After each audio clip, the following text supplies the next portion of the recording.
മുന്നേ പണിയെടുക്കണ സ്വപ്നമൊന്നുമല്ലല്ലോ. കജ്ജു പോന്ന ഡാ ഒരു സോഡ. സോഡ നീ എന്താ ലുട്ടാപ്പിയ കുന്തായിട്ട് വരാൻ? അല്ല, ഇപ്പൊ ഞാൻ ഗ്ലാസ് ഓടിച്ചപ്പോ കഴിക്ക പോന്നാണ്. തൊട മൊത്തം കഴിയുമ്പോ കട ബാക്കി ഉണ്ടാവോ? നിനക്കെന്താടാ പറ്റിയത്?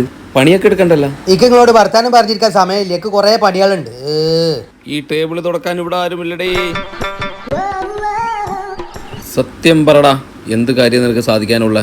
എട്ടങ്ങേറായിട്ട് പണിയെടുക്കണ്ടല്ലോ. തഞ്ചക്കൻ ചേട്ടന്റെ ഓണത്തിന്റെ ഇടയ്ക്ക് ചിരിക്കച്ചവടത്തിന് പോണ്ടേ? എന്തക്കൻ ചേട്ടന്റെ എന്ത് കച്ചവടം? മാറിയതാണ്. തങ്കച്ചൻ ചേട്ടന്റെ ഓണത്തിന്റെ ഇടയ്ക്ക് ചിരിക്കച്ചവടം എന്ന് പറഞ്ഞൊരു പരിപാടി അജ്മാലിൽ വെച്ച് നടക്കുന്നുണ്ട്. നിങ്ങൾ ഇന്നെ കൊണ്ടുപോവോ? വേറെ ആരൊക്കെ ഉണ്ട്? ബിനീഷും ബാസ്റ്റ്യനും പിന്നെ അഖിലും കവിലും. എടാ, അവിൽ മിൽക്കൊന്നുമല്ല, അവിൽ കവിലൂര്, ബിനീഷ് ബാസ്റ്റിയൻ. അബിയേട്ട എന്നെ വിളിച്ചേർത്. ഞാൻ നീ എവിടെ